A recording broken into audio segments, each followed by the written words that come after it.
For thousands of years, artists have returned again and again to a single tragic moment in Greek mythology. A boy soaring through the sky with wings made of wax and feathers, his heart full of freedom, his eyes fixed on the sun. And then, the fall. The myth of Icarus has fascinated painters, poets, and storytellers for centuries.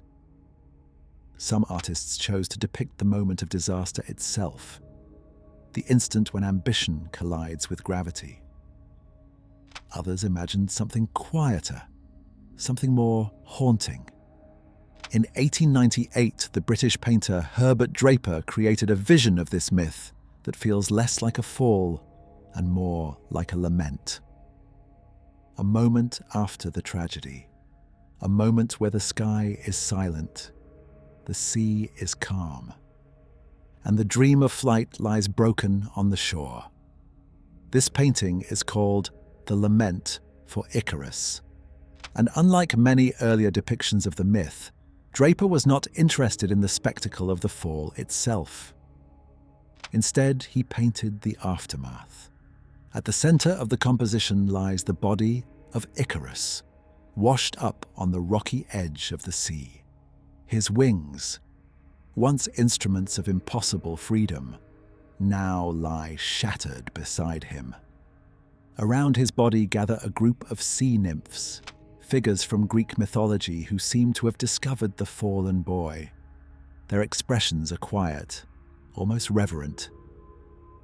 One nymph supports his head. Another examines the broken feathers of the wings. Others gaze at him with a mixture of sorrow and curiosity. The scene feels strangely peaceful. There is no violence here, no chaos, only the quiet recognition of something beautiful that has come to an end. The calm of Draper's scene is striking, especially when compared to how other artists imagined the myth. Centuries earlier, the Flemish painter Peter Bruegel the Elder created a famous interpretation known as landscape with the fall of Icarus. But Bruegel's version tells a very different story. In his painting, Icarus is almost invisible. Only his legs can be seen disappearing into the sea, while farmers continue ploughing their fields and ships sail peacefully in the distance. In Bruegel's world, the tragedy of Icarus barely interrupts everyday life, the fall of a dream, unnoticed by the world. Herbert Draper chose the opposite approach. In his painting, Icarus is not forgotten. He is the center of attention. The entire scene revolves around his body, illuminated by soft sunlight against the deep blues and greens of the sea.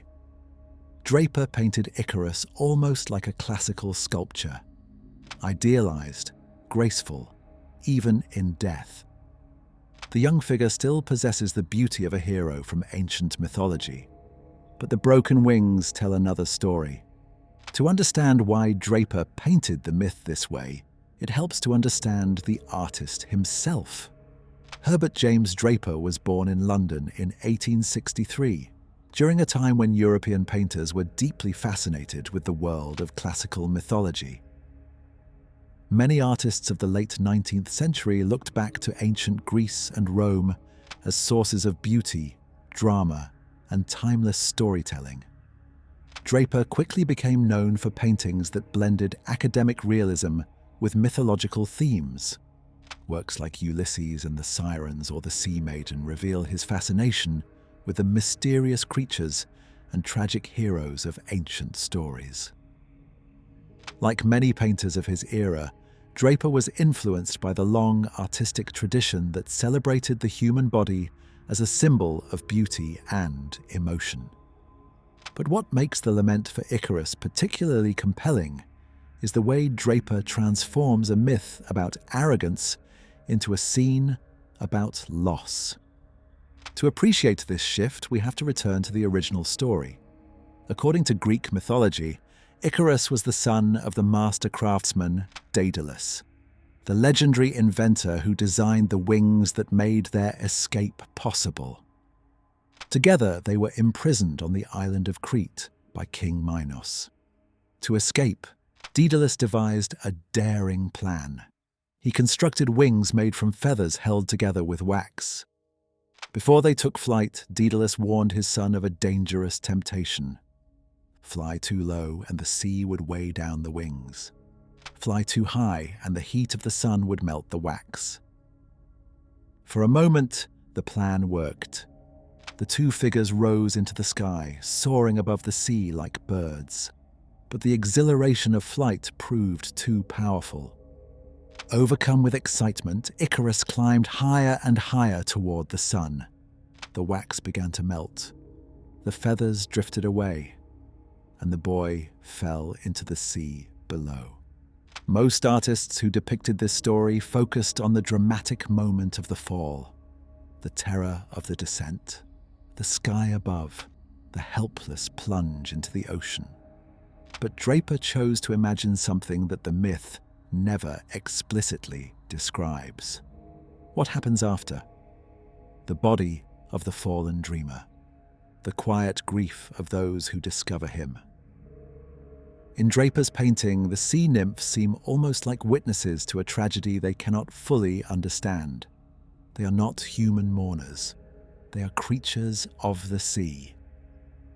Yet their gestures suggest sympathy, curiosity, perhaps even admiration.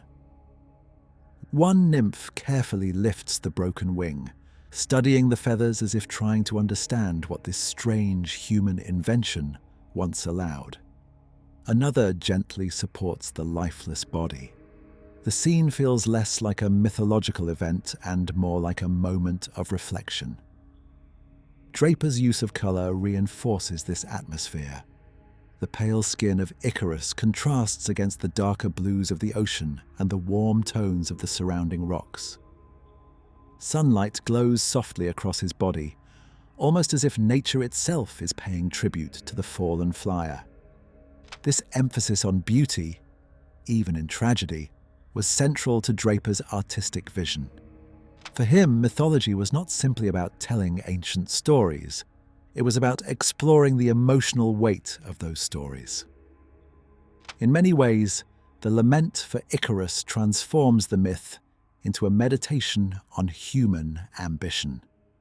The broken wings lying beside Icarus are more than just fragments of a failed invention. They represent a dream. The dream of transcending limits. The dream of touching the sky. Throughout history, artists have repeatedly returned to the figure of Icarus because the myth captures something universal about human nature. It is a story about curiosity, about daring, about the irresistible desire to push beyond the boundaries that define us. Even in modern times, the story still resonates. Long before airplanes existed, ancient storytellers imagined the possibility of human flight. And centuries later, painters like Draper turned that dream into visual poetry. What makes Draper's interpretation so compelling is the tenderness with which he treats the fallen hero. This is not a painting meant to warn us about arrogance. Instead, it feels almost like an elegy, a quiet acknowledgement that the desire to fly, even when it ends in failure, is something profoundly human. Other artists continued to reinterpret the myth in radically different ways. In the 20th century, the French painter Henri Matisse created a striking modern interpretation called The Fall of Icarus.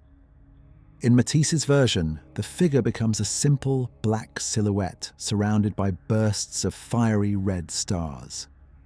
The painting reduces the myth to its emotional core, a human figure suspended between flight and destruction. Yet despite these many interpretations, Draper's vision remains one of the most haunting, because it reminds us that ambition is rarely simple. The myth of Icarus is often treated as a warning against pride, but it can also be read in another way. Without the courage to fly, the world would remain forever unchanged. Every great discovery, Every daring invention, every dream of reaching beyond the horizon carries the same risk that Icarus once faced: to fall. And perhaps that is why Draper chose to paint this quiet moment on the shore. Not the arrogance, not the fall, but the fragile beauty of the dream itself. In the end, the Lament for Icarus is not just a painting about a mythological figure. It is a reflection on the strange tension that defines the human spirit.